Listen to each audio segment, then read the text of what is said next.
Welcome to the third and last part of our lesson on judging the validity of the evidence listened to.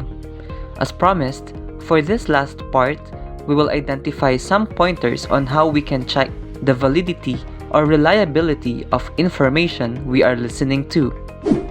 Nowadays, information travels so fast through different media or platforms. However, we should always filter or judge the information that we get. Let's try to check this conversation of John and Marites. According to DOH Region 4A Director Paula Paz and Sijungko, a total of 56,821 patients have already recovered from the virus in Calabarzon. There were only 5,521 active cases and are currently undergoing treatment in various health facilities in the region as of December 8, 2020. This could also be viewed on their website on ro4adoh.gov.ph. I beg to disagree. I think it is different from the data that were shared to me by one of my friends in social media. There were pictures showing congested room filled with COVID-19 patients. Perhaps this would reach 100,000 if it would be averaged in the number of hospitals in Calabarzon. Which of the two statements do you think is valid? What are the specific factors that make your chosen statement more valid or reliable? Well, there are some parts of John's statement that show where he got the information, like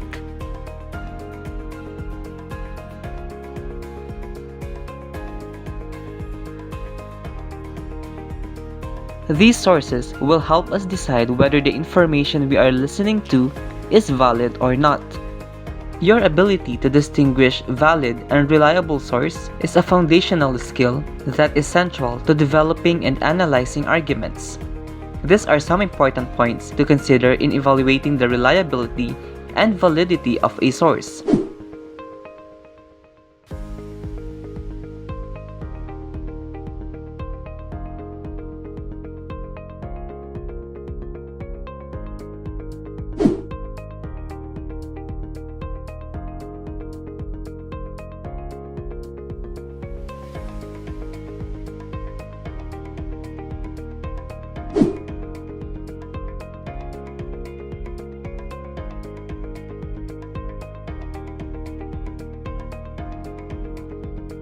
Look at the following example.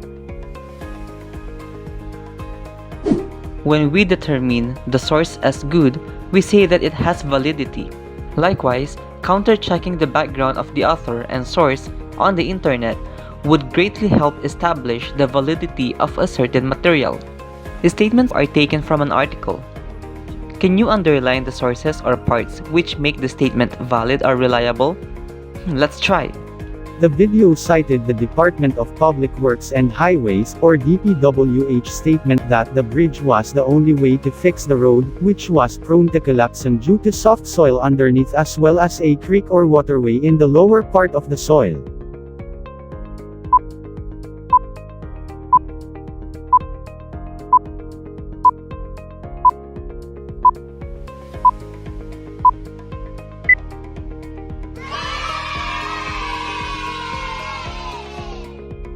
DPWH District Engineer of Southern Leyte Maria Margarita Junya told Rappler that a section of the Bato Bontoc Road had already collapsed about 3 times due to the soil underneath that would dissolve during heavy rains. Thus, they resorted to building a bridge.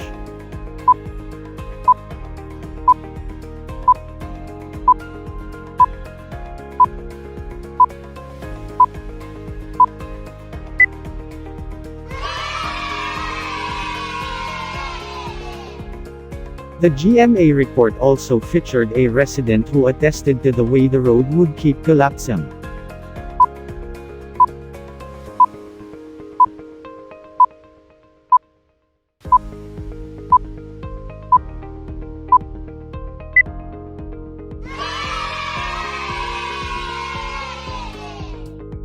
Rappler also fact-checked supposed photos of the San Benedicto Bridge in Surigao, which turned out to be photos of structures located in other countries.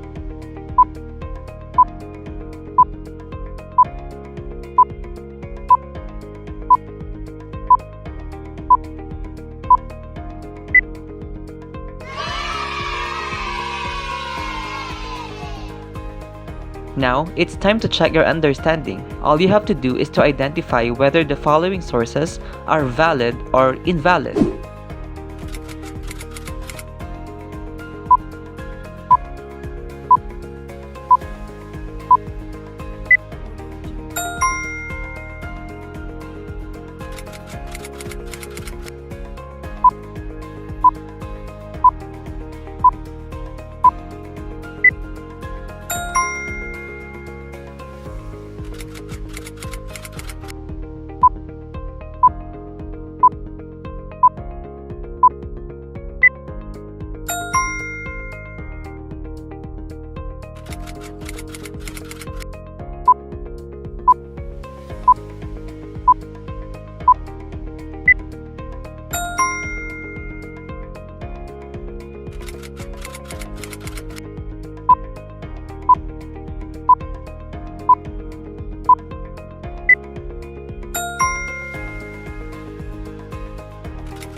Great! I am more than sure you are now able to judge the validity of the information you are listening to.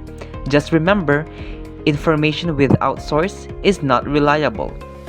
This is Sir Nate, and I hope you learned something from the series of videos about judging the validity of the evidence listened to.